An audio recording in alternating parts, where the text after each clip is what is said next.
es el doctor Jorge Luis Salazar. Él es médico especialista en medicina interna, tiene su subespecialidad en endocrinología y una maestría en bioquímica endocrinológica. Todo esto en Argentina, en la ciudad de Buenos Aires. Es médico asociado al Hospital Metropolitano y es jefe de servicio del Hospital Eugenio Espejo, también docente en la Universidad Central del Ecuador.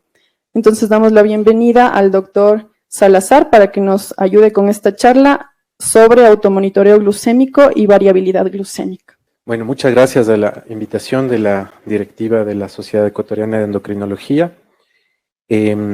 Complementando las excelentes charlas que me han precedido y en este afán de tener un enfoque actualizado, pero también práctico del tratamiento, el manejo de las personas con diabetes mellitus, esto como que se imbrica, desde luego, con la charla precedente y las anteriores, pero más que nada con la insulinoterapia. Y vamos a hablar sobre monitoreo glucémico, tiempo en rango y variabilidad glucémica. Estos son mis conflictos de interés y como ya dijo Fernanda, estamos patrocinados en esta conferencia específicamente por Novo Nordisk. Y vamos a dividir esto en tres puntos principales. Primero, vamos a hablar sobre la evaluación tradicional del control glucémico, hablar sobre estas nuevas métricas o herramientas para el control glucémico metabólico y sobre por qué es útil o para qué nos sirve tener a los pacientes en un rango adecuado de glucemia. Esto nos lleva a rememorar que la insulina cambió la historia de la medicina, no solo de la endocrinología y la clínica médica, sino el pronóstico de pacientes que, como el paciente que vemos aquí en medio, estaba condenado a fallecer si no se tomaba una medida que no sea matarlo de hambre. A inicios del siglo XX, este era el destino de las personas con diabetes mellitus tipo 1, y después de que por primera vez en el hospital de Toronto, en Canadá, se utiliza la insulina, un paciente condenado a la muerte ahora se vuelve un paciente crónico, se vuelve un paciente que puede experimentar a la larga muchos más años de vida, pero también complicaciones por una sobrevida más larga. Otra reflexión implica que en los años 50, 60 y 70 llegamos a tener una primera, entre comillas, bomba de insulina. Si ven la mochila del paciente que está a la izquierda de sus pantallas, y ahora tenemos microinfusores de insulina que el paciente se los coloca y puede volver después de 2 semanas o un mes sin hacer ninguna modificación, solamente con la interacción del monitoreo continuo de glucosa y de la programación que hace el médico. La bomba, entre comillas, desde luego, toma decisiones, y esto es algo que seguramente es el presente y el futuro de la medicina, además de otros recursos que incluyen no solo la administración de insulina regulada por la bomba, sino la administración de otras hormonas como el glucagón. Hablamos ya de un páncreas artificial, y a esto más aún con el concurso de la inteligencia artificial seguramente vamos a ver más y más beneficios al paciente. Desde luego, esto con observaciones en la accesibilidad para estos recursos. Y algo que seguramente ustedes han hablado y les ha preocupado: ¿cuál es el impacto personal de la diabetes en la vida de las personas? Hablamos mucho de medicamentos, de insulina, de monitoreo, pero ¿qué es lo que el paciente piensa? El paciente tiene una enfermedad con la que nunca descansa, que siempre está confrontándola. Él es el protagonista, y luego de los 20 minutos, 40 minutos, cada 3 meses o cada 6 meses, pues puede ser más frecuente dependiendo del estado del paciente, él está solo frente a su enfermedad, a veces con su familia, a veces con cuidadores, pero es quien tiene que tomar decisiones. Entonces, este resto del tiempo de qué va a ser nuestro paciente tiene que verse ayudado por determinadas tecnologías que ya vamos a revisar. Entonces, ¿en qué se ha basado el control glucémico de nuestros pacientes? Sino en la hemoglobina glucosilada, que a un paciente mínimamente cada 3 meses le debemos hacer, o en el automonitoreo por glucemias capilares, que nosotros ya conocemos y la mayoría de pacientes están acostumbrados. Ellos ya saben que muchas veces diabetes implica pinchazos, y parte de esos pinchazos no solo son los de insulina, sino los de control o monitoreo glucémico. Y eso ya genera animadversión en muchas de las personas que van a vivir con diabetes. Desde luego tenemos nuevas métricas y herramientas tecnológicas de las que vamos a hablar ahora, y una cosa, y en especial para las personas en formación, todos los médicos seguimos en formación a lo largo de nuestra vida, pero los médicos más jóvenes, que no se lleven la idea de que la hemoglobina glucosilada ha sido o ya no es un arma para el monitoreo glucémico de nuestros pacientes. Jamás hasta ahora ha llegado a suceder eso, sino que la hemoglobina glucosilada se ve complementada por otros recursos o por otras herramientas. ¿Y por qué? Los primeros estudios, y este es un resumen del DSCT y del UKPDS, nos han demostrado ya que mejor hemoglobina glucosilada implica menor tasa de complicaciones, y no solo micro, sino macrovasculares, pero claro, lleva más tiempo para observar los desenlaces en complicaciones macrovasculares que las micro, y por eso los estudios de seguimiento a largo plazo, tanto del DSCT como del UKPDS, nos demostraron después de mucho tiempo que también complicaciones macrovasculares se previenen mejorando control glucémico y hemoglobina glucosilada, que ha sido el desenlace tradicional en la mayor parte de los estudios epidemiológicos y también de intervención hasta no mucho tiempo atrás. Y esto es algo que ustedes tienen que tener en mente. Justifica el volver al tener un enfoque glucocéntrico, pero no solo glucocéntrico, en el manejo de nuestras personas con diabetes, desde luego que sí. Entonces, bajar un 1% de hemoglobina glucosilada repercute de forma beneficiosa tanto sobre complicaciones micro como macrovasculares y además sobre mortalidad. Mejorarle, y esto me lleva a las charlas que seguramente ya tuvieron en la mañana. ¿Cuánto puede mejorar una dosis optimizada suficiente de metformina en un paciente de hemoglobina glicosilada? Dependiendo de cómo empieces, desde luego. Pero supongamos que empezamos entre 8 y 9 de glucosilada. Darle 2.000 miligramos de metformina, ¿cuánto le puede mejorar de glucosilada a ese paciente? 1% en promedio. Ese 1% hace que se muera menos gente y hace que haya menos complicaciones retinopáticas, nefropáticas, neuropáticas, así que no me digan que no es importante la hemoglobina glicosilada ni saber metforminizar a un paciente, ¿sí? Porque hay impacto comprobado por la evidencia y evidencia de alta calidad. Entonces, ¿qué nos dice para qué es útil la hemoglobina glucosilada? Promedio de glucemias de entre 2 a 3 meses, ustedes ya lo saben. Relación con complicaciones crónicas, como los estudios lo han demostrado.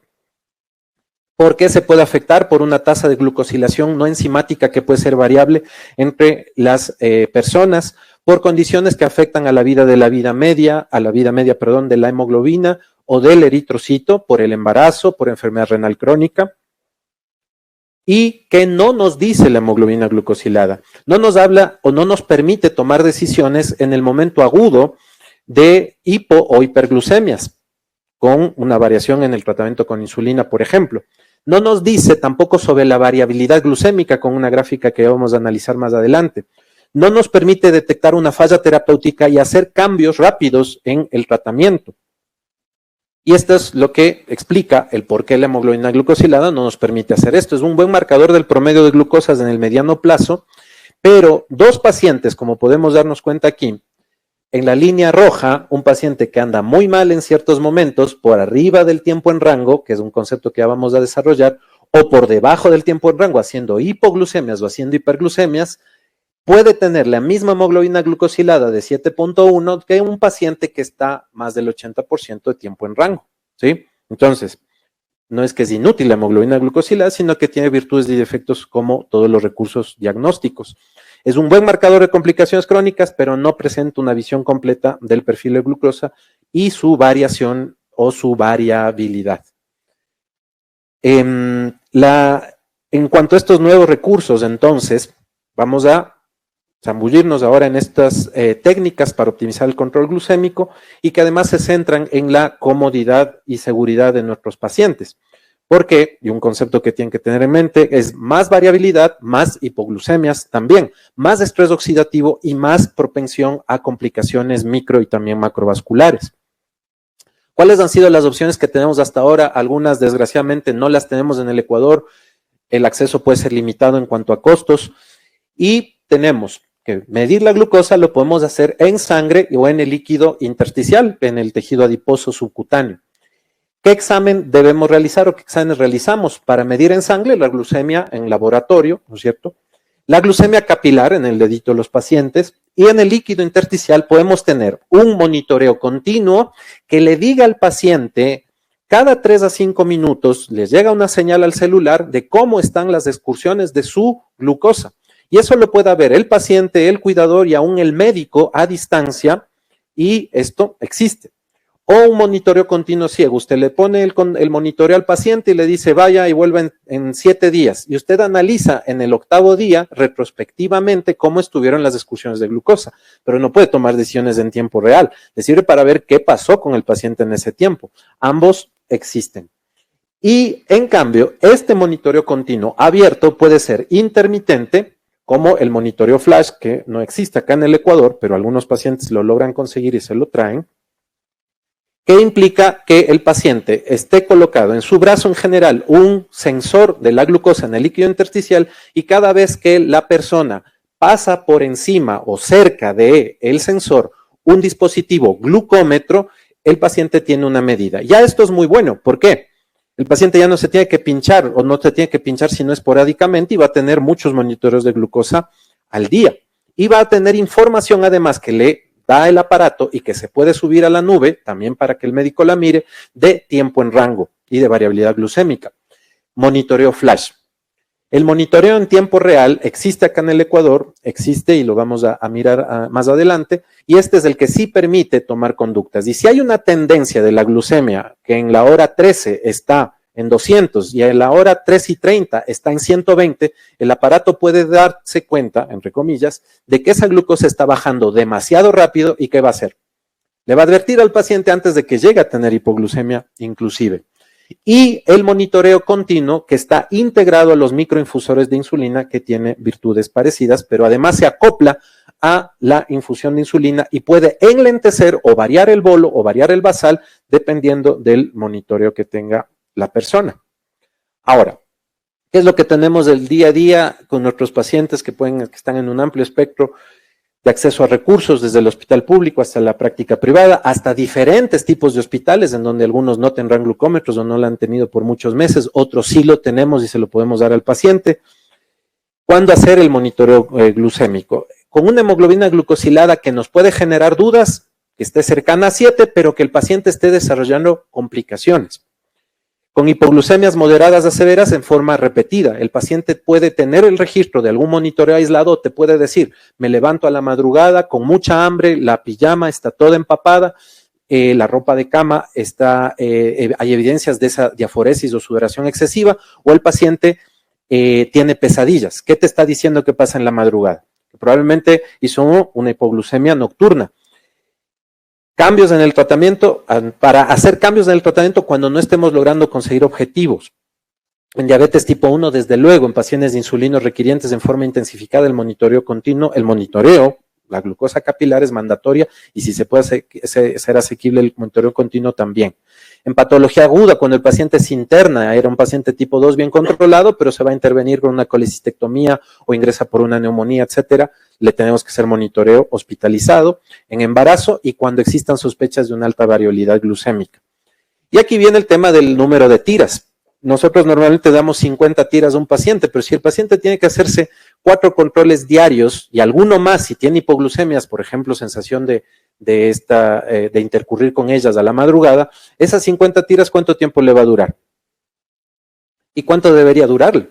Hasta la siguiente cita con su médico, por lo menos el mes o los 3 meses. Y eso es lo que debería justificarse en las guías de práctica nacionales para diabetes o incluso en una ley para diabetes que hoy por hoy, si bien existe, no se ha llevado a la realidad y no tiene la fuerza de ley como debería, para que los hospitales, los centros de salud, los seguros privados le den la cantidad de tiras necesarias a un paciente. Entonces, ¿qué es lo que hacemos y qué es lo que ven nuestros residentes que ejecutamos?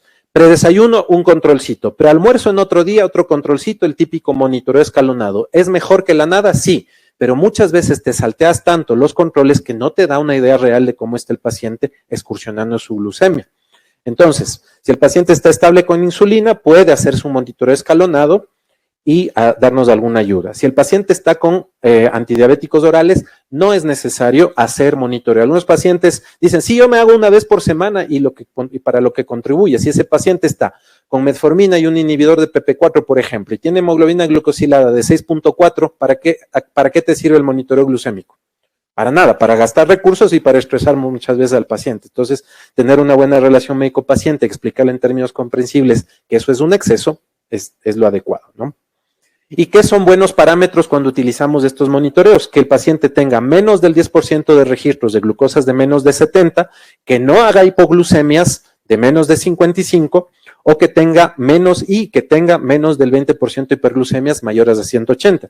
Y de aquí viene lo que ya vamos a analizar, que es tiempo en rango. Ustedes me dirán si esto es real o no. Hasta sangre del paciente en las hojitas. Señora, se demoró 3 meses en tener una nueva cita, o 6 meses, o viene retrasado 2 años con los controles porque por la pandemia no venía a controlarse y trajo el monitoreo. Está en la casa, doctor. ¿Dónde vive? En Santo Domingo Los Áchila. Buenísimo. Entonces, y así pasa, ¿no es cierto? Entonces, ¿cómo cambiar o cómo mejorar esto? Sabemos que la evidencia nos dice solo alrededor del 50% de los diarios de registro del monitoreo se pueden considerar precisos o confiables para modificar tratamiento, pero muchas veces es lo que tenemos y utilizarlos lo mejor posible es necesario. ¿Cómo se puede cambiar o mejorar esta situación? Un monitoreo que pase los registros a un celular, para eso el paciente tiene que tener el glucómetro y un celular, y que esto pase a la nube. Incluso existe en el Ecuador la aplicación MySugar acoplada a la QCheck Instant o a la QCheck Guide, nos sirven para tener estos registros, y se ha comprobado, basados en la evidencia, que esto repercute en mejor control glucémico al menos, sino en disminución de las hipoglucemias o de las hipoglucemias nocturnas en particular. Sirve entonces como complemento al manejo de diabetes, estas herramientas digitales, apoyo educativo y motivacional. Hoy justo acabo de ver una paciente que es médica y que se animó a volver a la consulta después de un año, preocupada por su hemoglobina glicosilada en 9.5, una médica joven, muy lúcida, y se dio cuenta cómo con monitoreo de una semana estaba haciendo hiperglucemia siempre postprandiales en el almuerzo. Y ella está con insulina solamente basal y amanece muy bien con 120, 130 de glucosa, no menos de 80. ¿En dónde hay que poner insulina? Un +1 con el almuerzo probablemente, ¿no es cierto? Entonces, este es un ejemplo de lo que el paciente puede llegar a tener. La mHealth, que nos puede ayudar a tomar decisiones, entonces promueve una mejor interacción entre el paciente y el médico o el cuidador, y que tengamos beneficios asociados como menor ganancia de peso, mejoría en la alimentación, porque el paciente concientiza que si se come una colada morada con agua de pan, la glucosa se va a 300 y probablemente sea abstenerse de hacer malas combinaciones. Un plato desequilibrado repercuta mejor sobre sus glucemias. Puede haber ventajas y desventajas. ¿Cómo se puede elegir una mejor aplicación? Bueno, hay muchas en el internet, pero estas dos de aquí probablemente sean de las mejores. Algunos colegas con más experiencia incluso que yo en personas de diabetes tipo 1 han recomendado Diabetes M o MySugar, que están disponibles de forma gratuita y que nos pueden ayudar a tomar decisiones. Entonces, ¿qué nos dan estas aplicaciones? Nos dan la excursión diaria del paciente y nos dan promedio de glucosa, todavía no en la aplicación en el teléfono, tiempos en rango, pero es algo que se torna cada vez más necesario. Y nos dan como un semáforo de rojo para hipoglucemias, de amarillo para hiperglucemias y verde para glucemias normales. Y esto se lo puede mandar en un registro en PDF el paciente a su médico. Este póster presentado en el Congreso Europeo de Diabetes mostró cómo esta aplicación móvil, la MySugar, nos ayudaba a reducir el promedio de hemoglobina glucosilada calculada con la misma aplicación, promedio de glucosa, entre pacientes con diabetes tipo 1, pero también en pacientes con diabetes tipo 2. Y esto seguramente repercute beneficiosamente en complicaciones, aunque no se ha hecho un estudio más a largo plazo en este sentido. Se puede conectar, como ya dijimos, con el celular y de allí con una nube en donde tanto el médico como otro cuidador pueden tener idea de las excursiones y tomar decisiones. Estamos con el tiempo, así que me voy a trasladar a esto. Los dispositivos o monitoreos para monitoreo continuo de glucosa. Como ustedes deben haber visto en la historia de las insulinas, empezamos con insulinas de cerdito y vacunas hasta insulinas modificadas por tecnología genética, y lo mismo ha pasado desde la mochila de la bomba de insulina hasta los dispositivos prácticamente inteligentes que tenemos ahora, y acá vemos cómo cada vez se va tornando más fácil y ojalá más disponible cada vez que tengamos un monitoreo menos invasivo, más cómodo para el paciente, inclusive con nanotecnología que nos puede ayudar a registrar en el líquido, en la conjuntiva, por ejemplo, o en un dispositivo aplicado sobre la piel, sin dolor para el paciente y con amplia comodidad, que nuestra persona con diabetes pueda tener mejores controles. En Ecuador estaríamos como aquí, como en el medio, en la cuarta generación, porque sí existe un monitoreo continuo de glucosa. Los monitoreos continuos de glucosa se correlacionan para su exactitud con el monitoreo de glucosa capilar todavía. Y mientras más cerca a este rango de exactitud del monitoreo, del monitoreo en glucosa capilar, mejor el dispositivo. Algunos estaban muy por encima y lo siguen estando. En ocasiones del monitoreo flash todavía no logra esa exactitud, pero aparatos similares al Dexcom, que se utiliza en Europa y Estados Unidos, como el que tenemos acá en el Ecuador, que es un dispositivo de origen holandés, el Inteligo Free, nos brinda la oportunidad de, el paciente se va con un monitoreo de 14 días. Le dura el sensor 14 días, el transmisor dura 3 años, ¿sí? Así que es una inversión que parece costo efectiva. Y esto se transmite ya no a un glucómetro, sino al celular del paciente. Y en el celular del paciente puede ver las excursiones de glucemia, también tiempo en rango, también predecir la bajada de glucosa abrupta, como ya les decía, o tener un dispositivo en la nube que te permita recoger los datos, ¿no? Entonces, medición en líquido intersticial, lecturas cada 3 minutos, 480 lecturas diarias, sin pinchazo, se hace un pinchazo al tercer día, esto lo exige el fabricante, y alarmas tanto para hipo como para hiperglucemia, ¿no? Y ahora vamos a terminar en los 10 minutos que nos faltan sobre las medidas o estas nuevas métricas. Tiempo en rango es muy fácil de entenderlo con la gráfica que ya habíamos nosotros analizado y difiere de los promedios de glucosa en que nos permite ver de forma más exacta qué porcentaje del tiempo de un día un paciente está entre 70 a 180. Este es el seteo más común de tiempo en rango que se utiliza en los dispositivos de monitoreo continuo o monitoreo flash. Pero uno puede ser más estricto y cambiar ese set, dependiendo del paciente del que estemos hablando. Tiempo por rango, bueno, tiempo por encima del rango malo, tiempo por debajo del rango más malo, mientras más bajo, o sea, hipoglucemias de peor severidad. Y el tiempo en rango se correlaciona estrechamente con la hemoglobina glucosilada. Esto es así.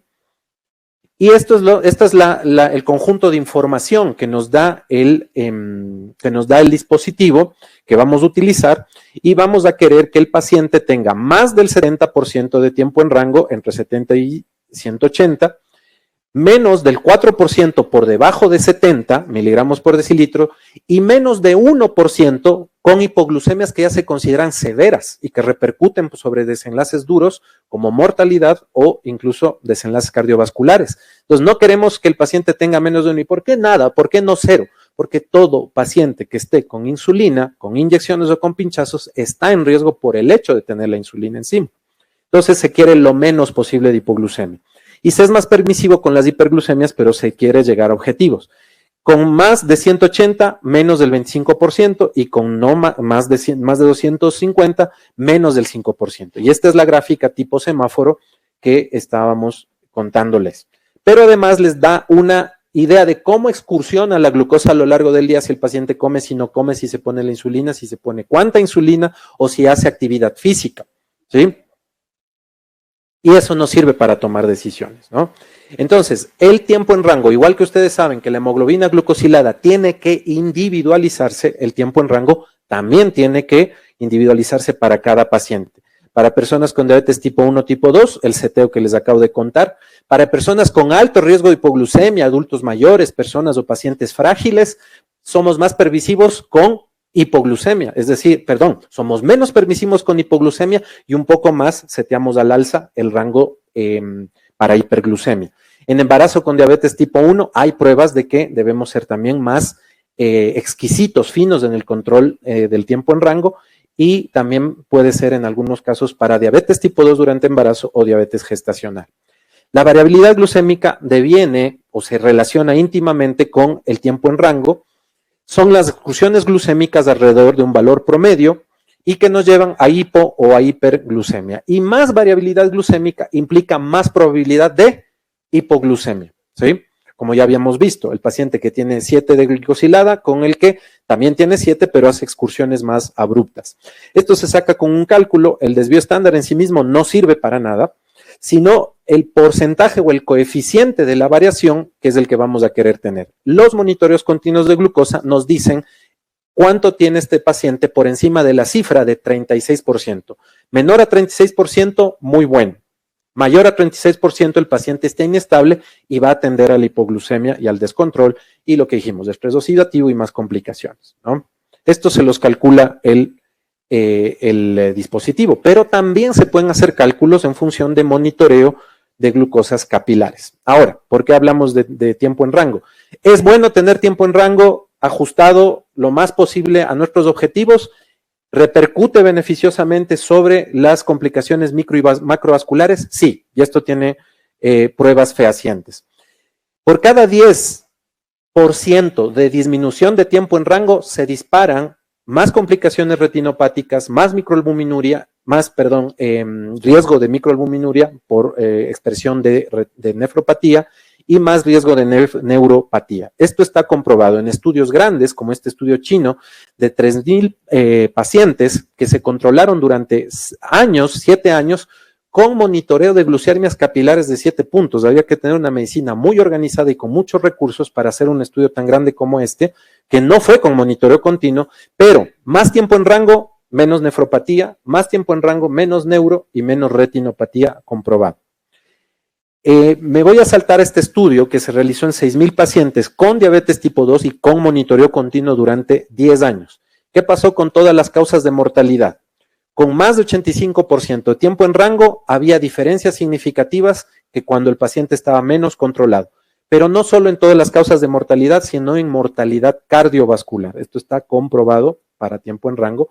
Y algo curioso y algo llamativo, el tiempo en rango se asocia incluso con otras variables, como vemos en este artículo, sobre la mortalidad por cáncer. Así que parece que esto es algo que está en boga y que tenemos que esforzarnos por tenerlo en nuestros pacientes.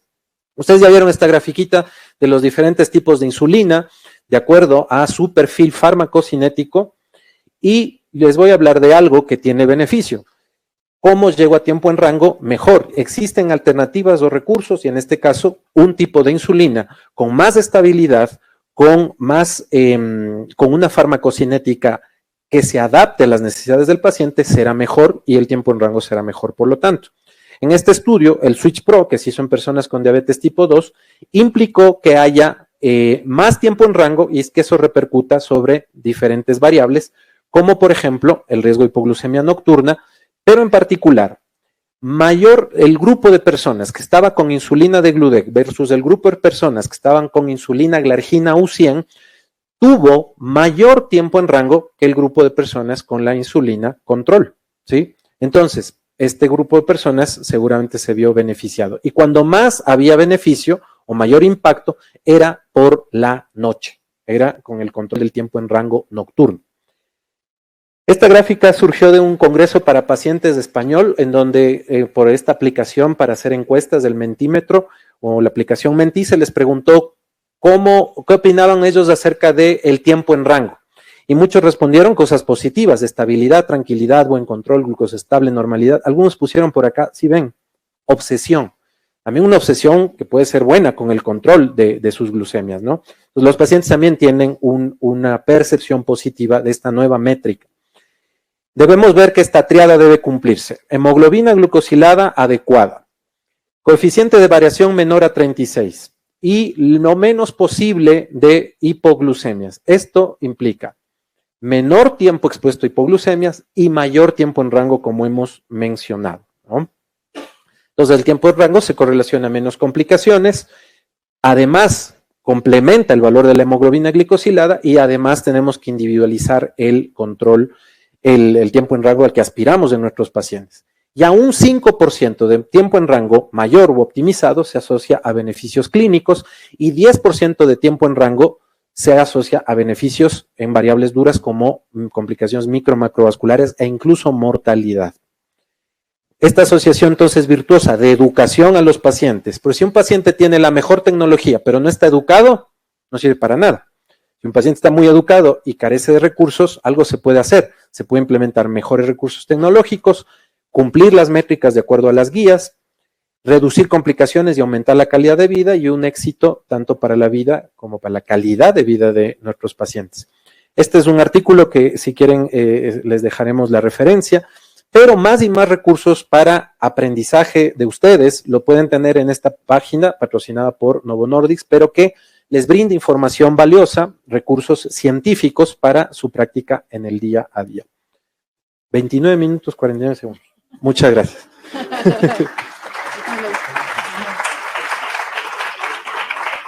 Bueno, sí, yo soy quien está controlando el tiempo. Bueno, vamos a hacer, por favor, pasar a nuestros expositores para hacer las preguntas. Así que, por favor, pase adelante, doctor Salazar, doctora Acosta, doctor Hervas, doctor Carrillo, doctora Rivadeneira.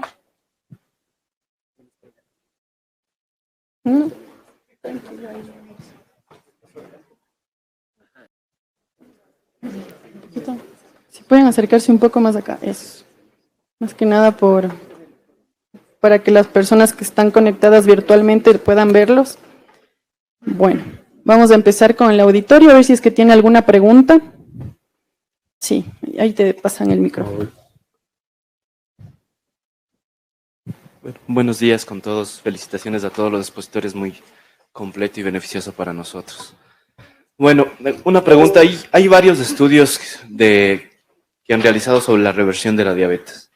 Si un paciente que está o las personas que están con un diagnóstico de diabetes de 4 o 5 años, que no es mucha la evolución, y que con el tratamiento tanto de actividad física, de nutrición, logran niveles de glucosa menos de 5.7 y los factores de riesgo cardiovascular también se disminuyen, los valores de lípidos también se disminuyen, ¿puedo catalogarlos a ellos como reversión de diabetes?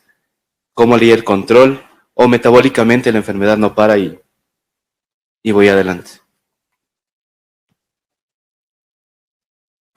Ya, chévere, gracias. Qué interesante pregunta. Y además, en realidad esto, primero, término perfectamente utilizado. Remisión de la diabetes, no reversión, no cura, no el paciente con diabetes. Siempre va a tener diabetes, pero puede ser que no requiera un tratamiento farmacológico, por ejemplo, y se consigue cuando el paciente desciende de peso. Antes pensábamos solo en el ejercicio, ahora cada vez más pensamos en los agonistas de GLP-1 como la estrategia para el tratamiento definitivo, digamos, de la diabetes. En la San Francisco trabajamos con un endocrinólogo de muchos años, amigo del doctor Hervas, se me fue el nombre. Jaime Guevara. El doctor Guevara dice algo que solo podría decir una persona con mucha experiencia que ha vivido mucho en esto de diabetes. La pandemia de la diabetes va a terminar con los GLP-1. Los GLP-1 van a lograr la reducción del peso tal que el paciente remita su diabetes. Remisión, ¿qué quiere decir? Que si es que se sube de peso, si regana peso, va a volver la diabetes. Quiere decir que no le voy a dar el alta al paciente. Quiere decir que voy a insistir en que mantenga su tratamiento de descenso de peso y que mientras lo mantenga y sus exámenes, su glucosa, su presión arterial, sus lípidos estén controlados, pues no va a requerir un tratamiento activo, vamos a llamarlo, contra la diabetes, más allá del descenso de peso, que es el tratamiento holístico. Y existe una declaración que no llega a ser un consenso de ADA acerca de cuáles son los términos de remisión, cómo se debe hacer y cuál es todo el proceso de seguimiento, que es algo que esperamos ver en el futuro. Que todo esto más vemos, por cierto, más allá de los GLP-1, vemos con pacientes muy, muy adherentes a dieta de ejercicio, muy, muy adherentes que logran descender de peso. Pero el reto en ellos y en todos en realidad es la reganancia del peso, lo cual debería llevarnos a otra jornada, señor presidente, sobre obesidad, porque aquí el problema es que los pacientes con obesidad van a rebotar. Entonces la cuestión es acompañarles en el rebote, ayudarles a volver a remitir y por ahí va lo de la remisión de la diabetes. Bueno, ¿tenemos alguna otra pregunta? Sí, sigue por favor. Buenos días, por favor. En el caso de la metformina, dijimos que vas a producir un déficit de vitamina B12. El tiempo en el cual yo puedo reemplazar la vitamina B12, entonces, ¿lo hago en 1 año, en 5 años? ¿En qué tiempo debo encargarme del asunto?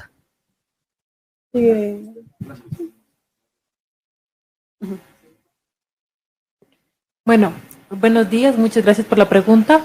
Sí, en realidad está descrito el déficit de vitamina B12 como uno de los efectos adversos principales de la metformina. En realidad, en mi experiencia, generalmente lo que realizo es darles multivitamínicos de complejo B12. Lo que generalmente se plantea es un tratamiento diario con la vitamina B12, por lo menos por 3 meses, volver a revalorar y verificar los nuevos valores de vitamina B12. O si no, lo que también se hace es darles ampollas mensual de vitamina B12 como una carga, revalorar y verificar cuál es el valor de vitamina B12. Pero perdón, una cosa interesante, no es que si le damos metformina va a ser déficit de vitamina B12. De hecho, es bastante poco frecuente que hagan déficit de vitamina B12, muy, muy raro. Yo no tengo pacientes con déficit de vitamina B12 y les mido cada año vitamina B12 y es más, la recomendación de los expertos es ni siquiera medir la vitamina B12, sino ver la biometría hemática. Y si hace anemia megaloblástica, ahí dar tratamiento. Pero ver que les demos metformina, y yo soy particularmente apasionada de la metformina, todos mis pacientes con diabetes están con metformina a dosis plena, el que menos tiene 1.500 y la mayoría tiene 2.000, todos mis pacientes con diabetes tipo 2, y no he visto hasta ahora un paciente con déficit de vitamina B12 y lo buscamos, efectivamente lo buscamos, como dicen las guías, pero tengo en mente cómo se trata, efectivamente, también hubiera respondido lo mismo que la Gaby, pero teniendo en cuenta que no es que todos los pacientes que reciben metformina van a hacer déficit de vitamina B12, ni de lejos. Es una cosa que hay que vigilar, pero que es excepcional. Bueno, vamos a continuar con una pregunta del chat. Dice, en los casos de estar en el primer nivel de atención, ¿cómo se puede iniciar el tratamiento de una diabetes gestacional? Darío. En el primer nivel de atención, nosotros vemos a la paciente tiene diabetes gestacional y el primer tratamiento en la diabetes gestacional es alimentación saludable. Hay que enseñarle a mi paciente con diabetes gestacional a que coma bien. Si la paciente come bien, muchas veces el tratamiento nutricional si no es todo, es como que suficiente y podemos irle viendo a mi paciente. Por lo tanto, una guía nutricional a mi paciente va a ir súper bien. Luego, si nosotros ya empezamos con este tratamiento nutricional, que es algo que hemos hecho énfasis todos, vamos a utilizar insulina. Y es lo que nos dice nuestra guía de práctica clínica. Insulina con nuestra paciente, y en esta paciente vamos a tratar de utilizar insulina en la mañana. Una dosis pequeña para mantener valores de glucemia dentro de parámetros normales en esta paciente para no generar alteraciones en el feto. Pero, y esto capaz nos puede aumentar un poco el doctor Acosta, el tema de la metformina en el embarazo fue algo que se vio en el congreso, en el último congreso, de cómo empezar, cuándo empezar y hasta cuándo poner metformina en el embarazo, porque muchas veces no disponemos de insulina y no tenemos, la paciente embarazada no quiere ponerse insulina. Entonces, si bien la primera pauta es alimentación saludable, enseñarle a que coma carbohidratos complejos. ¿Qué es un carbohidrato complejo? Luego nos pasamos de insulina y eso es lo que nos dice nuestra guía. ¿Qué más podríamos hacer? Me pone preguntas calientes el doctor Darío. Lo que sucede en la metformina es que sabemos absolutamente que no es teratogénica. No es teratogénica, esto está claro. El problema es que causa cambios en la redistribución de la grasa corporal en el feto que recibió durante el embarazo metformina, sobre todo de grasa subescapular, lo cual es un dato claramente definido, pero de consecuencias inciertas. O sea, sí tiene más grasa subescapular y eso ¿qué va a causar? Entonces, es algo que hasta ahora no sabemos y los datos que se presentaron de los niños del MIG Trial ahora en el Congreso de ADA demuestran que efectivamente siguen con un cambio de la distribución de la grasa corporal. Pero tal como hicieron la observación y tal como a mí también me preocupa es contra quién comparar. O sea, contra mujeres que no tenían diabetes gestacional versus a los niños de mujeres que tuvieron diabetes gestacional y que recibieron metformina y otro grupo de diabetes gestacional que no recibió metformina. Entonces, la comparación parece no ser demasiado justa, por un lado. Por otro lado, todavía parecería ser que sí tienen un mayor riesgo de desarrollar diabetes en la vida adulta, pero de hecho el antecedente de haber tenido diabetes gestacional ya les incrementa el riesgo. Entonces, es una cosa incierta. Ahora, teniendo esto claro, sabiendo que no produce teratogenicidad, puede cambiar la distribución de la grasa corporal, pero por otro lado, es indiscutiblemente más fácil que dar insulina, dar metformina. Indiscutiblemente, la insulina es poderosísima. A los endocrinólogos y a los diabetólogos nos encanta prescribir insulina, pero es porque sabemos utilizarla, porque nos hemos preparado profundamente para eso. En cambio, en primer nivel de atención, dar insulina es complicado. No digo que imposible, pero complicado. Entonces ahí la metformina sería una opción de tratamiento, pero el médico tiene que decirle a la paciente claramente esto no es teratogénica, no le va a dañar a su hijo, podría cambiar la distribución de la grasa, no sabemos qué significa eso, pero por otro lado va a controlar su diabetes gestacional o podría controlar su diabetes gestacional y evitar la macrosomía. Pero hay que aclarar un asunto, que los puntos de corte en la diabetes gestacional son diferentes a una persona que no está embarazada. Los puntos de corte son menores, 90 en ayunas, 120 a las 2 horas postprandial. Pacientes pregestacionales, diabéticos tipo 2, mujeres que se embarazan y que han estado usando metformina, deben continuar con metformina. Pero si está la hemoglobina glicosilada está fuera de rango, la hemoglobina glicosilada sí es un marcador de riesgo de malformaciones congénitas, por lo tanto, lo que se aconseja es quitar la metformina y poner insulina, o continuar la metformina y poner insulina, que es lo mejor para una paciente diabética pregestacional. Ahora, la diabetes gestacional en sí mismo, ya a las 28 semanas, uno puede darse cuenta de que si realmente ha desarrollado diabetes gestacional, que ahí puede utilizarse, ¿no?, la metformina. No es teratogénica, pero lo mejor es la insulina.